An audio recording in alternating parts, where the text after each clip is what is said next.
Come on now. Hey guys. It's just a pint. Hey, what's going on, guys? Here at the Swamp, get ready to beat LSU. Y'all tune in to Rule Number 1 podcast on Monday. Yeah, episode 40, partner. Wow. 40 weeks, man. They go by fast. I know it. They're flying by, and we're just banging them out left and right, man. A little bit. Tonight we have with us is Mr. Jacob Page. How you doing, Mr. Page? What's going on, fellas? So a little backstory. We've known Jacob for a long time. Jacob and I actually lived together for a little bit in college. And we had Jacob on, and I might refer to him as Page just because of our tight relationship and everything. But we had Jacob on a while ago, and you know, it was at the beginning, and anybody that stuck with us from the very beginning knows our kind of professionalism has changed since then. And so we decided to give it another go round. But this time we're going to talk about a little bit we're going to title the episode Washed Up Wednesday. And we're going to basically speak about how athletes, whenever they get done playing, kind of the change in identity, the change in hobbies, the change in basically your whole perspective. So. Yeah, it's a hard adjustment period for somebody to make, especially when you don't know what your next move is going to be. I think it kind of relates to a lot of students just outside of athletics too. It's hard for any student moving out of college or moving out of high school to move into the next phase of life and figure things out. But tonight we want to ask you our marquee question, Mr. Page, off the top of the episode like we do every week. What is your number one rule you live by, man? So I kind of thought about this today too. And to me, it ain't really a rule. It's just kind of like a saying. But for me, there's always going to be somebody that knows something that you don't. Mm-hmm. And, that could apply in many different situations. But for instance, in the field that I'm in now, I learn something new every day. I'm the youngest guy out on the crew, so I'm always learning from somebody. And you could kind of take that perspective into everyday life and whatever you do, kind of basically saying stay open-minded. So. Yeah, definitely. I mean, especially along the lines with the episode, how we're talking about Washed Up Wednesdays or whatever. Especially as athletes, whenever they come out of, whether it's college or high school or professional ball or whatever, they've got to figure out this kind of new deal. And for something that you did for 18, 24, maybe just 16 years, whatever, however long, you got to be open-minded and you be like, hey, I want to try something. And for instance, like with golf, baseball guys go into golf. And if you've ever seen a baseball player golf, it's not very pretty. It's and a lot of baseball players get into golf. I know I personally have, and Jacob has. Brian has played a little bit. One or two games here and there. And it's a completely different swing. But yeah, man, I definitely think as long as you stay open-minded and you're always trying to learn, you're never satisfied with where you're at in life. So you're always trying to push to get to that next level, really. I think staying open-minded too will always give you experiences throughout your life, right? If you settle down and you don't do anything and you get in this relaxing lull of, repetitiveness over and over. I go to work, drive home, and listen to the same songs, get home, eat the same meals. You're going to fall into complacency. And if you fall into complacency, that's where you fall into those thoughts of, man, am I doing enough? Am I sad? This or that. If you stay open-minded and you stay willing to do new experiences, man, you're living a life. I mean, the biggest thing for me is, coming from sports and, being a part of, a whole competitive lifestyle that I grew up in. You got to take that competitiveness to the rest of your life. Mm-hmm. And for most people, it's built into them to where it doesn't go away. Oh, you want to thumb wrestle? I'll beat you in thumb wrestling. Oh, hey, I could cook better than you. Oh, no, you can't. Stuff like that. That competitiveness never leaves an athlete. And even in like the job hunt too, like I know when people like Elizabeth Cornelius said in one of the episodes, she sees a lot of resumes come across her desk and she basically picks out the best ones and be like, hey, these could be our candidates. And she said like college athletes, that's a big thing because it shows like the competitive drive. It shows that you're like, okay, there may be a couple people better than me, but like I'm going to work my butt off to be able to be on top.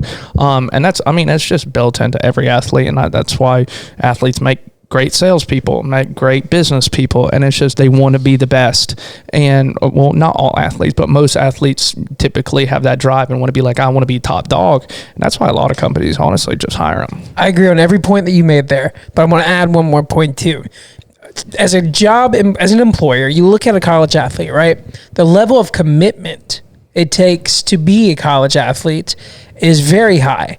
And if you show up day in and day out from your freshman year to your senior year, that's 4 years of commitment and showing up on time and doing this and being at practice that jobs see.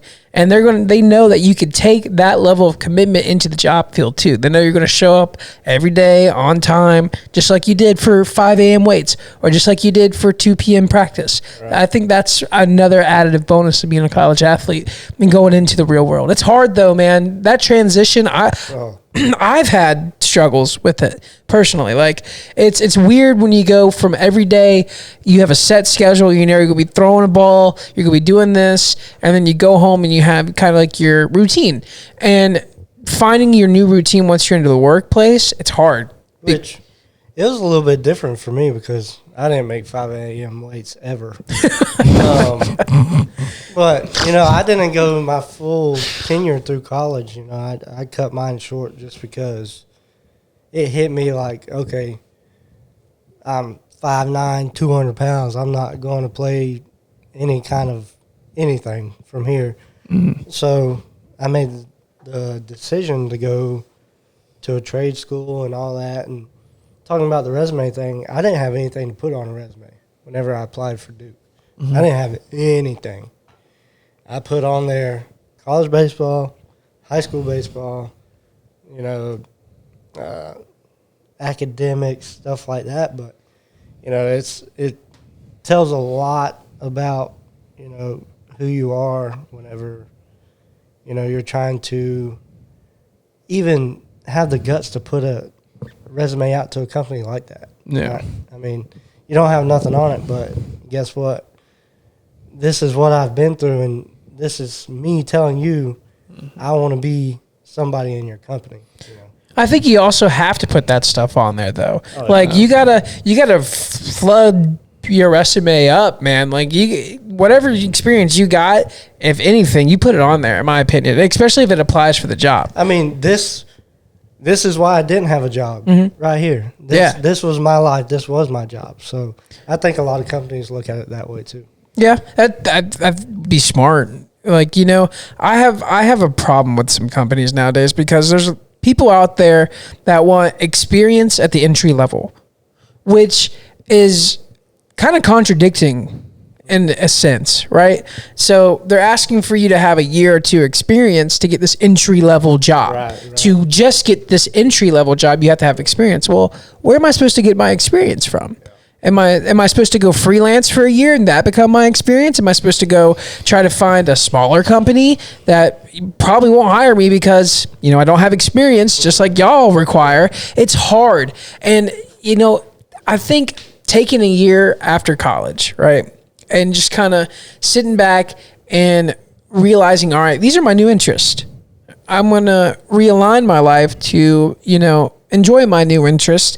And I think that leads to you finding your experiences that you gather going in to work, right? So in my field, I'm a communications guy. I like to make videos. I really want to make a living one day, filming stuff, being asked to do scuba diving trips, all kinds of stuff. I have a long-term goal. But you swimming with the sharks? I would love to. No. I would love to. But I have to, freelance for a little while. People aren't going to pay me yet because right now nobody looks at me and goes, all right, he has literally no experience in the water, no filming. But when they see, all right, man, he did this dive and got this cool video. He did this dive and got this cool. That's experience. So that was my little rant and bone to pick. It's hard to get experience nowadays, especially when they require it for entry level. Yeah, no, and I think you kind of answered what basically I was going to say. You know, whenever these companies, they say, oh, yeah, we want experience for an entry level position or whatever, I think it comes down to kind of like a want to, and you kind of answered yourself saying that you're doing this freelance stuff on the side. But a lot of times it comes down to be like, okay, if you want this position and they require 1-2 years of experience, a lot of people won't do this, but how about, hey, I will come in for 5 hours out of the day and you don't have to pay me. Yeah, that is just be like, hey, I want to learn. Go in there and say, hey, I want to learn. Don't pay me for 5 hours out of the day. I'll be there from, 8 to 1 or whatever, first half of the day. And then I'm going to have a part-time job and you're probably not going to make a lot of money. But if you want this position, it comes down to a want. And a lot of times I feel like nowadays, and it comes to kind of like that drive that we're talking about with college athletes, how bad do you actually want it? Because a lot of people, I feel like they just feel like it's just going to fall in their lap. And they put one resume in and they don't want me. They give up. I put in a resume 5 times to get hired on where I'm at. It took me 5 tries. Yeah. A year and a half of putting in resumes to the same company.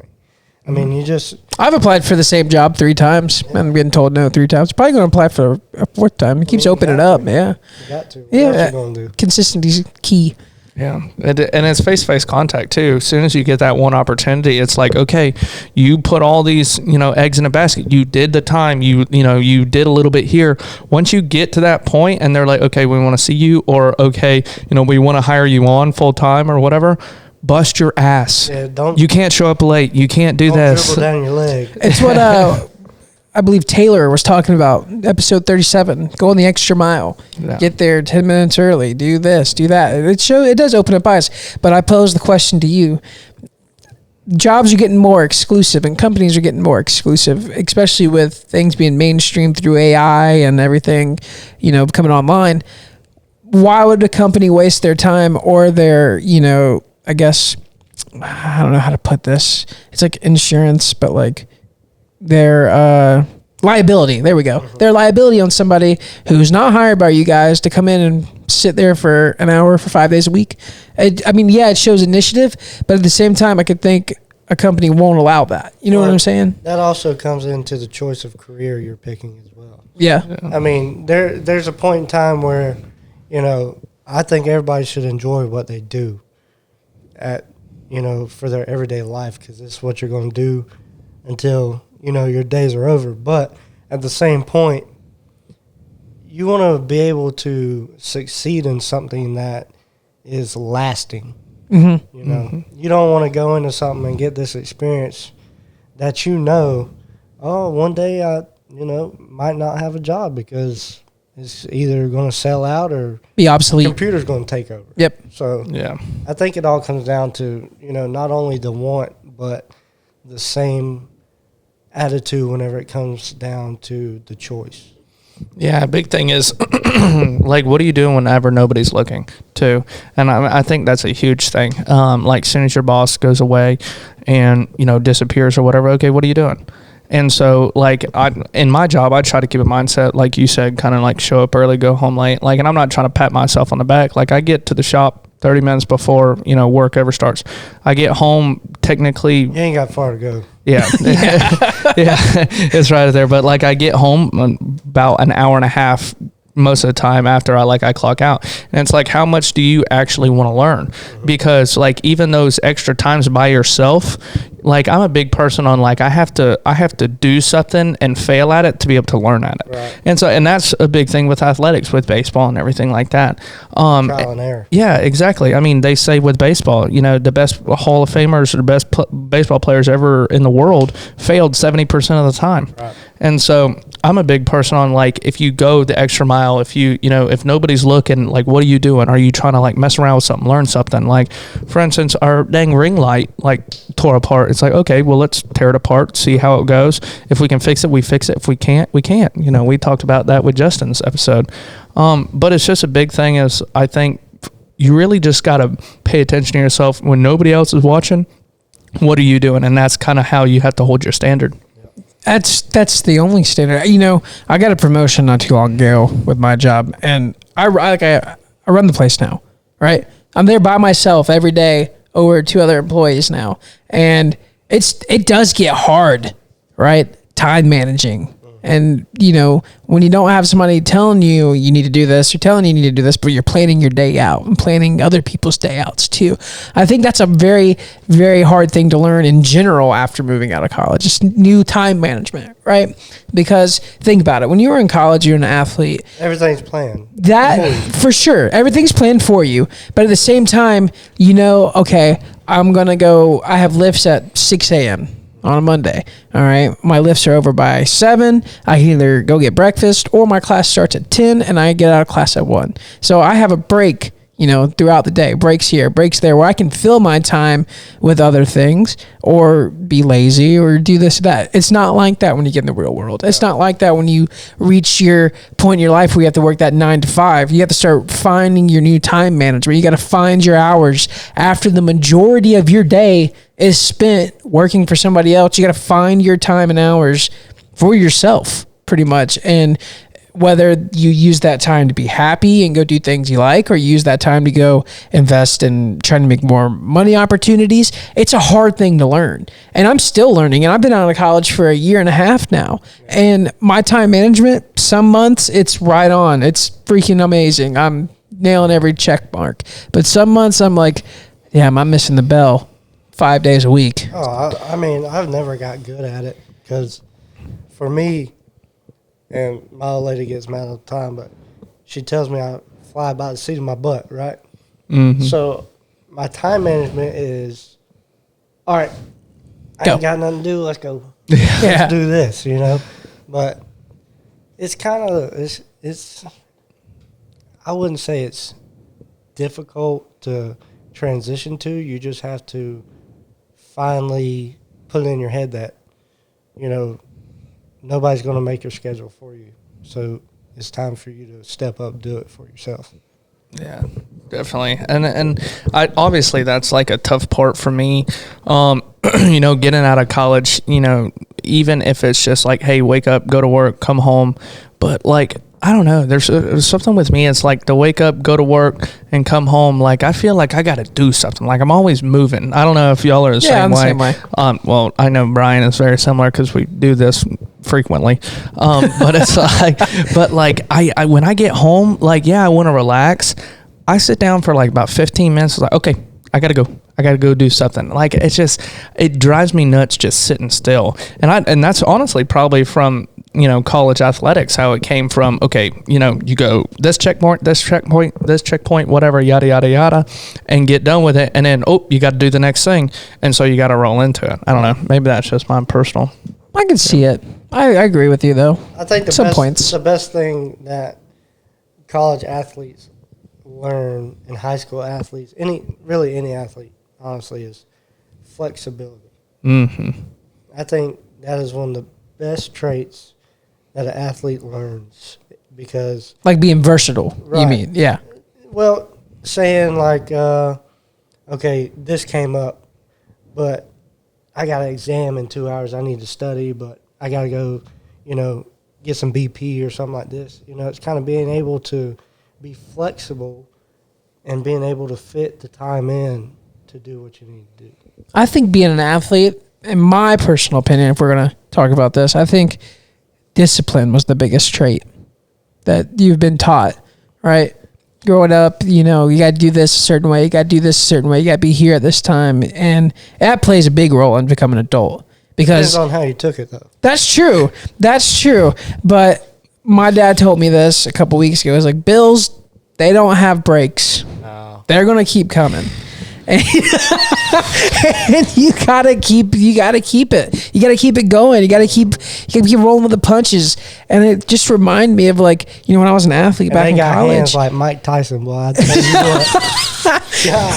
what. Dude, but as an athlete in college, when you're I think of it, I'm like, man, remember those times when you were running, right? And it's like 95 degrees outside in Florida, and it's hot, and that clock's ticking, and you got 30 seconds to hit your mile time, or guess what? You got to do it again next week. And it just reminds me of those times where, like, man, I mentally got through that small of a struggle, and I feel the same exact way now, and I got through that. Whatever issue I'm facing now, I'll be able to get through as well too. Yeah, like to mention what you say, I think that's more of a physical thing. Like kind of, it is mental and physical, but in a different way. And so I feel like, you know, at least for me, whenever I was in college, like if I was doing that and whatever, I could push through it. It was like, you know, you're being active or whatever. And I feel like whenever you get out of college and you get in the workforce, there's so much more stuff that's mental. And so it's like, okay, so how do I get through going through the lull of, you know, getting up and go to work every day? And for me, like I do a lot of stuff outside. So I do have a lot of the physical stuff. Like I can push myself in my head and be like, okay, you know, I've got, you know, half a mile of fence, I've got to fix this, and by this point, whatever, and I can make it a competitive thing like I always was done my whole entire life, being physically active. But it comes to the point where it's like, you know, you wake up and you're like, oh, I got to go to work again and again and again. I'm right there with you, but I have like a builds, right? So I'll have like a day where I'm just dog tired, and that next day I'm doing nothing. And hopefully it's a Saturday, or if it's a work day, I'm gonna go to work and I'm coming home doing nothing. But it builds. Like I will go, like, excuse my language, balls to the freaking wall and everything that I do for about, I don't know, 25, 26, maybe a month straight. And then I'll have that one day where I wake up and it's just wall. Bam. I got bags under my eyes. I can't do anything. But those are the days that make you different, partner. Yeah. Those are the days that if you could get through it and work through whatever you're working on, you're going to be very successful. And that's what I pride myself into. When I have those dog days, I get up, I'm like, man, I feel like doing nothing today. I find the smallest tasks to challenge myself to deal with, whether that be mowing the lawn that day or that be brushing your teeth. Yes, something that just makes me do something. It was so random, Maverick, but so damn funny. Yes, but like you have to do it. Like, I'm sorry, but brushing your teeth, being a bum like a log on the wall, it's gonna get you nowhere, man. Hey, Sundays are my day, man. Oh, Sundays, yeah. I'm chilling. I'm watching TV. I'm watching movies. I might, you know, well, I was going to say do some laundry, but I'm lying. You got an old lady now? Oh, yeah. I don't do no laundry. No. Oh, go ahead. I think having a day during the week where you could decompress and just relax, not think about anything. You know, put your phone to the side, put your computer, don't answer work calls. Just decompress and relax. I think that's one of the best things you can do. See, I do that with like my 9 to 5, right? So like on the weekends, I don't ever answer my work phone. I have 2 phones. I have my personal and a work. I don't ever touch my work phone on the weekends. But like that Sunday, I occupy my time with what I feel is like productive, in my opinion. You know, the Sunday I wake up, all right, I normally get up at 7:30 on a Sunday. Ooh. And I don't know what I'm doing. I normally get up and I walk around the house and just look at stuff. All right, well, the lawn needs to be mowed today. All right, well, I have to edit this podcast today because it's got to drop tomorrow. That's mostly what my Sundays are. That's how I feel productive on a Sunday, where I get to recharge. You get up, I edit my podcast that I have to do for everybody here, and then post it. Most times I'm doing it Sunday night because I've filled my day with other tasks during the day on Sunday. There it is. That's what I was waiting for. Task. When I get the phone call at 9:30, I forgot the SD card. Like, dang it, Brian. It's part but it's of okay. it. It's okay. Brian does a great job on putting this thing together. I do want to ask, you know, we kind of talked about like hobbies and stuff that like athletes get into afterwards. Paige, I know you're big into the golf game, man. You want to talk about, you know, how'd you get into it? Or, you know, what do you do? What's your typical like weekend of golf? So I hated golf in high school. I was like, dude, this is so lame. You know, I hate golf. So I think Driscoll was the first friend I played with, and I was like, man, this is all right. This is decent. I come out here and, you know, the drinks are flowing. We're hanging out, having a good time, you know. So I play probably twice a month now. Yeah. Get out there. I hit my first 3 tee shots in the woods or the water, and hit the cart girl up to drink away the sorrows, and, you know, finish the rest of the 18. But 18 holes or beers? Yeah, holes of golf. both. So that day you're like, oh man, this ain't bad. You know, I feel good. Next day, hello, pain. Pain. My back hurts. I'm sore in my butt cheeks from swinging. I mean, Yeah, it's not from the beers. It's from the swinging. like, golly, who'd I just fight? A puma? Like, what is going on? Man, it's like I started playing whenever it was my senior year. Honestly, like during baseball season, I rode the Pine a lot, and so I had a lot of time to play golf. And so I would wake up, and Kurt, our roommate, we'd go out and play golf, and I started playing. Dude, I would chunk stuff left and right. You know, I had a terrible slice. So, like, when I'd tee up in the box, for those of y'all don't play golf or whatever, baseball players have this thing called a slice normally. And so how you swing, your hands are different compared to a golf swing compared to a baseball swing whenever you make contact with the ball. And so I would swing like a baseball player, and the ball would go like probably 150 200 yards or whatever, and then take an immediate right turn. And so the exit velocity... Make your next right. Yeah, the exit velocity was never lacking. I mean, baseball guys like love to swing hard, whatever. Oh, yeah. And so the exit velocity, whatever, was never a problem. It was the direction it would go. And so I had this, one of our buddies had this little trick. And he showed me one time. He goes, hey, man, you're a baseball guy, right? And I said, yeah. And he's like, I got a trick for you with that slice. He pulls out some chapsticks out of his pocket, and he goes, hey, wipe this on your club face. And I said, say you swear. He goes, dude, you'll play great the rest of the day. I wiped that on there. First time I ever broke 100 strokes. It may be cheating, but it's just all friendly game of golf. The funniest thing to me is whenever my buddies are like, dude, just don't swing so hard. What? We're baseball guys. Of course we're going to swing hard. That's the only reason I'm here, is to swing as hard as I can. Like, don't swing so hard. Yeah. Okay, I take some off, and guess what? It goes 5 feet because I hit the top of the ball. Have you broke a shaft yet? I'm going to go with 5. Really? Oh, yeah. That many? Yeah. Like just swinging or just like being an idiot? Both. So I'm not gonna say any names. I went golfing with one of our buddies. I think it was for my birthday or whatever. It was in college. One of these guys we took with us, he got so mad at playing golf. Like, he's a very competitive guy. Oh, I know who this is. Yeah, he got so mad he took his clubs and threw them in the pond. And just never went and got them. Like, went and bought new clubs like a month later. He just got rid of them. He said, nope. Those were cursed. Yeah. He was like, I'm done. We're not doing this again. And I was like, what are you talking about? And he's like, I'm done. I'm going to ride in the cart. I'm not even going to drink anymore. I'm done. That's a little extreme. Yeah, I know. I mean- And he's not even like an anger kind of guy. He was like, I hate this game. I'm done. I'm not like that when it comes to golf, dude. You know how I play golf. I'm like, all right, boys, I'm going to need a mulligan or like 30, because when I go golf, dude, I'm out there strictly to enjoy my time with the guys I'm with. Like, I don't go out there knowing that I'm going to have a chance to win, because I have the baseball problem. Maybe I need some chapstick on my driver head. Dude. I don't change know. your life. But Is there a certain brand?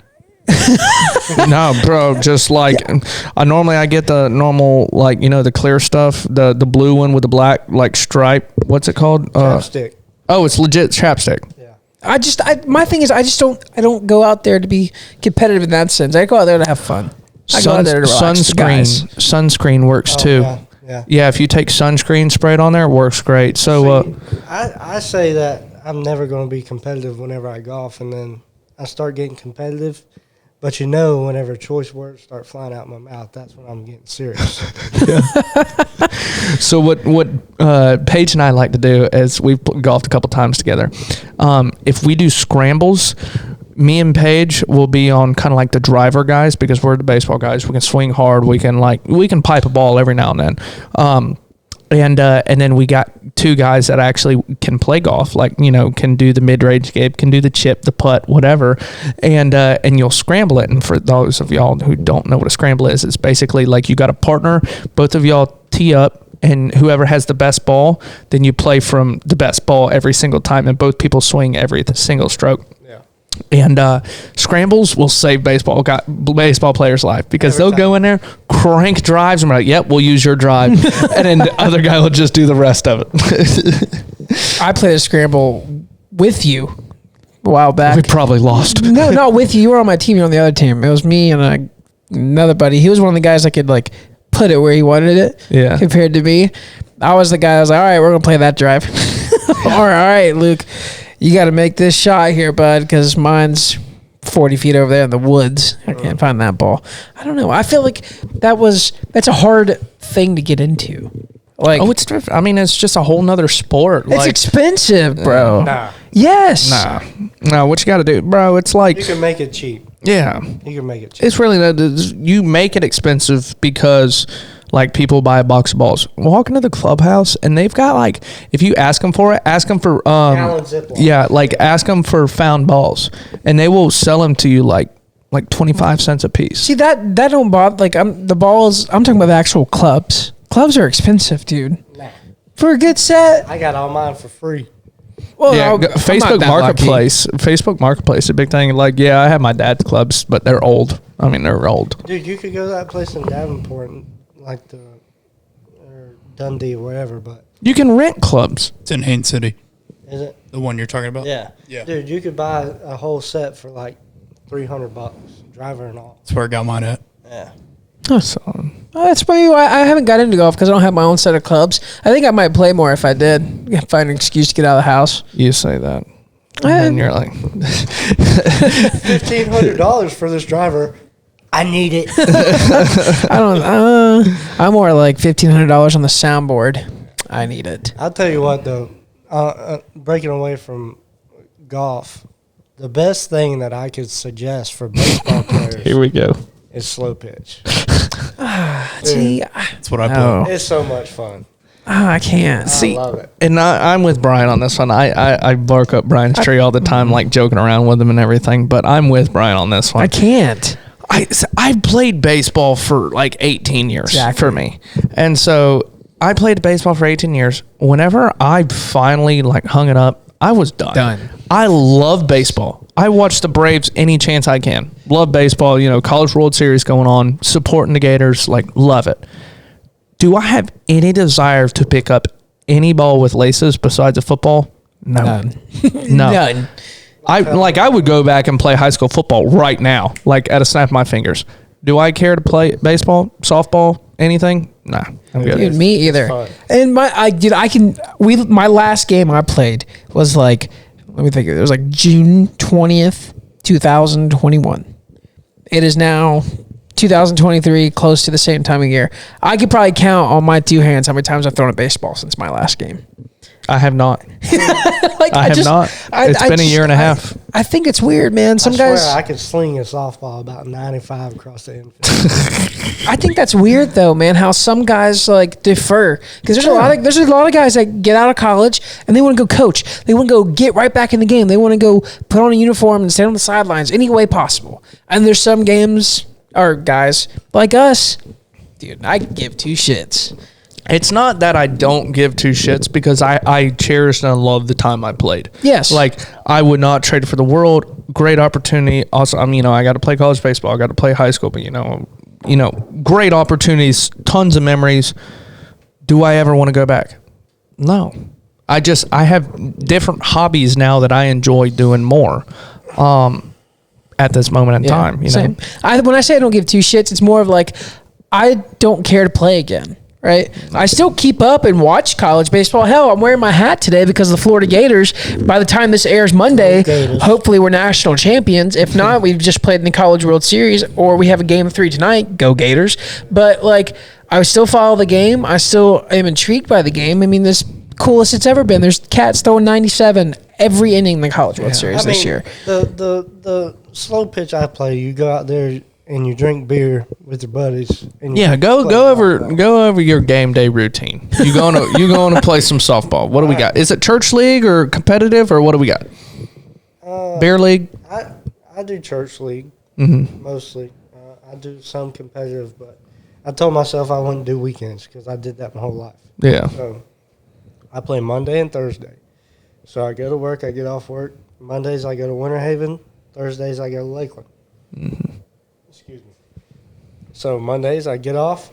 First game's at 6:30. I come home. I get home by 5:30. I change. I go to Winter Haven, get a couple swings in before the game starts, and we play 2 games. And How long are the games? 7 innings? So they got a 70-minute time limit on them, or 7 innings. Okay. And see, I don't know. I feel like I did that, been there, done that. I just kind of like I'm with him, new experiences. And I could do it maybe in a couple years, or with time. I feel like I'm still a little fresh to it too. Think that until your body says, Dude, I run 2 first, and these are softball base lengths. Like, what is that, 60 feet? Yeah, I think so. Yeah, I am out of breath. I'm talking about I hit first base, and it's like, can I get a runner? Yeah, we play every Tuesday night, and I've torn 2 hamstrings and a hip flexor. Oh my gosh! See, now that's not something I want to sign up for. I don't Great, I love it. That's the thing. I'm out in the sun every day, and I'm in pretty good shape just because of like what I do. I feel like I could do it, but if I tear a hamstring playing, beer league softball, and I come to work with a torn hamstring, you know how much shit I'm gonna get? Oh my God, yeah, you ain't lying, bro. You got to be an athlete, baby. Oh, my leg. I think this is a great time to get into our questions, partner. Yeah, man. Paige, we ask everybody this question. If you could have 3 people out to dinner, dead or alive, who would your 3 people be? Dead or alive? Man, I don't know. I didn't think about this one. I'm going to go with Hank Williams. It's a good one. Senior? Yeah. Okay. I want to hear the stories. Probably go with Michael Jackson. Oh, that's a different. I like that. Yeah, he would be fun to talk to. I mean, shows your music taste. But the questions you'd have to ask him would just be off the wall. Yeah. That's a first time, though. Yeah. And then Steve Irwin. That's a hell of a 3. Steve. Oh, yeah. I got you. I was about to say, why am I drawing a blank right now? But I was like, I know the name, and then it hit me. I was like, crikey. Wouldn't you love to learn how to handle animals like that? Oh, yeah, dude. The nerve that the guy had, like, if I could, so I've talked to Brian about this before, and I was like, if I die, like, I don't want to die in bed. Like, I don't want to die of a heart attack. Me either. Dude, I want... right to my chest. Yeah. I was like, I want, like, bro, I'm jumping out of an airplane doing something badass, hopping out, deploying my parachute. It doesn't open. Boom. I'm squished like a bud. I'm done. Yeah. I'm like, that's it. I want to do something cool. And so, like, that is the perfect way for Steve Irwin to die. Like, just... boom, stingray to the heart. Like, I've never this rattlesnake on his lips. Yeah, really. Like, the man is just badass. Like, and his son's doing, like, he's a crazy big, like, photographer right now. Oh yeah. Like, fantastic photos. And apparently he's somebody was dating him. It was like a top name person, like famous person, was dating his son apparently, or I think they were from Florida or something along the lines. I don't know. It'll come to me, but apparently his son's following in the footsteps. Pretty cool. It's pretty cool, man. I wish I could talk to him. But yeah, what's your craziest? Other than getting hit by a stingray through the chest, what's your craziest story? Dude, I'm back to that crazy ways to die. I don't want to die in my bed either. Like, I don't want to. I told Nate here, we're from the same hometown. You can relate. I told Nate the other day, I was like, man, I want to die in a way that nobody in Fort Meade has ever died. I was like, I don't care if it's like scuba diving off of Bimini filming sharks one day I get bit, or like something crazy. I just wanted it to be so different that people go, wow. It'd probably be a hard thing to find a way that somebody from Fort Meade hasn't died. I don't think nobody's died from a shark attack yet there. I better stop. I'm like writing this into destiny. I don't know. Like, I've talked about Brian about this too. Like, I'm weird. Like, I want to die crazily, and I don't want to have a funeral. Like, I want everybody. I'm not saying I want to be cremated, but like, you can bury me, but like, don't come to my funeral. I want you to go to like all the cool places that I enjoyed being, and so like all the cool places that like you might. Oh, Nate, Nate really liked doing that. I want you to go there. I don't want you to cry in a church. I want to go appreciate stuff like that. People think I'm weird for that. Leave us a scavenger hunt. Yeah. It's like what do they call them? Kiosks or Kiosk. No, that ain't it. Kiosk or keynote or what a geocaching. I'll leave you a damn geocache to come to all my spots. I'll leave you a Coors Light in each one. That would be so cool. That would be legendary. I'm doing that now. Before my next diving with the sharks, I'm putting my geocache stations, old Coors Lights and all of them. Don't worry, if you die before me, I'll drink all of them. Deal. That's still a cool 3. All right, That is a solid 3. Our next question for you, man. If you could go anywhere in the world, where would you go and why? Like anywhere. I'm not sure. I mean, in January, I'm going out of the country first time ever in my life for my honeymoon, but Where are you going? St. Lucia. Oh, that's cool. Where is it? It's like Mexico? No, it's like Dominican Republic. The islands. okay. Out there. Caribbean. Yeah, it's the Sandals Resort. All inclusive. I got a butler. All kinds of That's stuff. lit. I That's got a butler. awesome. I'm living life. No, man, I think like for me, because I'm a big fisher guy,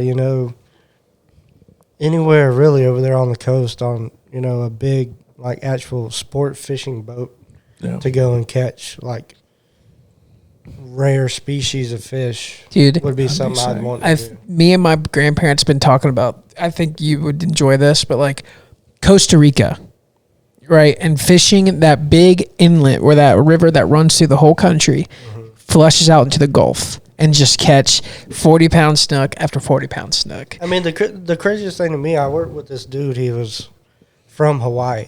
And he's like, dude, we just go out on the beach and we catch tuna.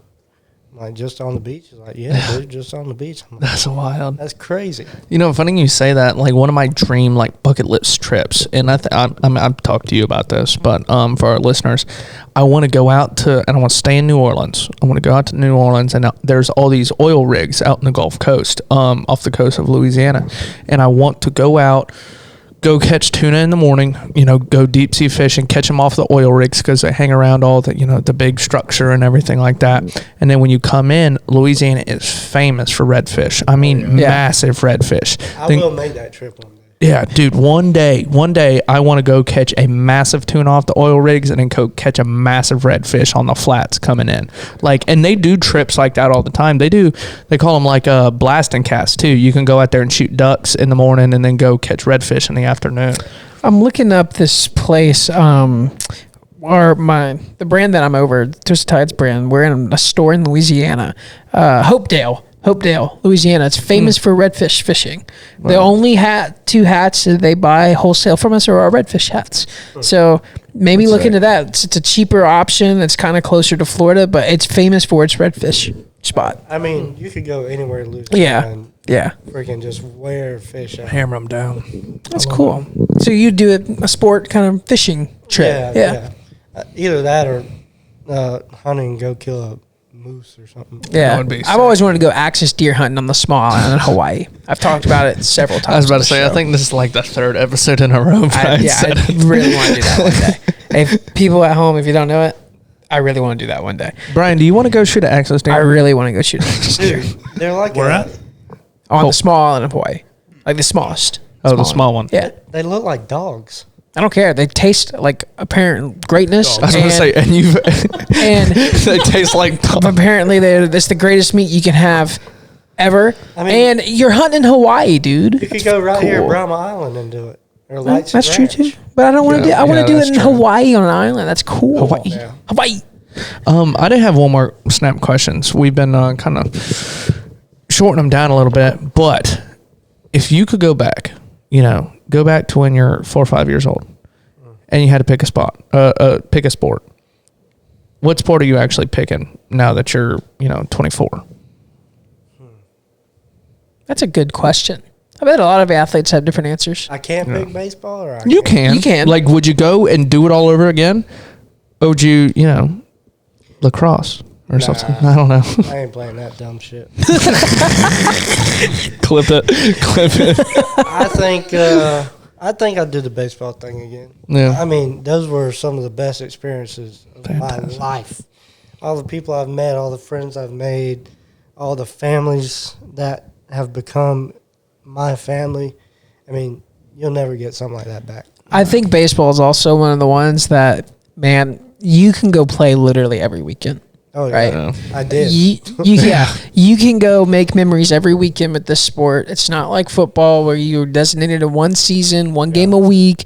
It's not like hockey where it can only be played up when it's cold up north or in arenas and stuff that have to be rented out. It's baseball. I mean, It's hell, everywhere. Me and Brian played on the Crush, which probably the badass team ever. We played every weekend for probably 5 years straight. I mean, never stopped. Yes, and the I gotta get memories my you kid made, in football. I gotta get my kid in probably football. Yeah, I'm trying to go fish. I'm trying to go hunt. Like, maybe we can hop on a rodeo circuit or something. Like, baseball. You want to play baseball? That's great. We'll get you into baseball, but we're not playing every weekend for 5 years. But see, I'm the same way. You know why? Because I was one of those kids that played every weekend. I had no other hobbies when I was a kid. And I was always thinking it was cool, like when Jacob would go hunt with his dad, or like when our shortstop would post a picture with a turkey he just killed or a big fish he caught. Well, I'm like, dang, Dad, they missed the whole weekend to go do that kind of stuff. And it's kind of hard to miss the weekend when, your dad's the one running the team, man. Like, you have to be there. I cannot not be there. Like, and it's just, I wish I'm going to do the same for my kid. I want them to push and play sports, but I want them to have other hobbies too. You got to have an equal amount of time put into what you want to do. And that's one of the biggest things that I've took into my life now. Like, I work every other weekend, right? Mm-hmm. But work is not my life, right? I'll work this weekend, but this weekend don't call me. You got to have a balance in your life no matter what you're doing. Yeah, definitely. Balance. That's the key to this episode. That is something I struggle with for Same. sure. The balance part is... It's hard. Yeah, making time for yourself to unwind is big time, especially whenever you're trying to run a side business on top of a full-time job. But, hey, we're going to make it work. That's right. We're balancing. Paige, thank you, man. We really appreciate this episode. Do you want to shout out any of your social media? Sorry, Siri's been talking to me. Do you want to shout out any of your social medias? No? Okay. I think I get in trouble for that. So the mystery man, Jacob Page, if y'all want to look him up, just look him up. But I'm sure you can find me somewhere. We're not saying any names. Do you want us to follow your page on the Instagram? Oh yeah, give me a follow. Oh, we can't do that. I say we'll follow Jacob Page on Instagram. So yeah, don't follow him, or his old lady's gonna get mad. Turn into like But Hulk. you know who you can follow? You can follow us at Rule One Podcast. We're on Facebook, YouTube, TikTok, Instagram.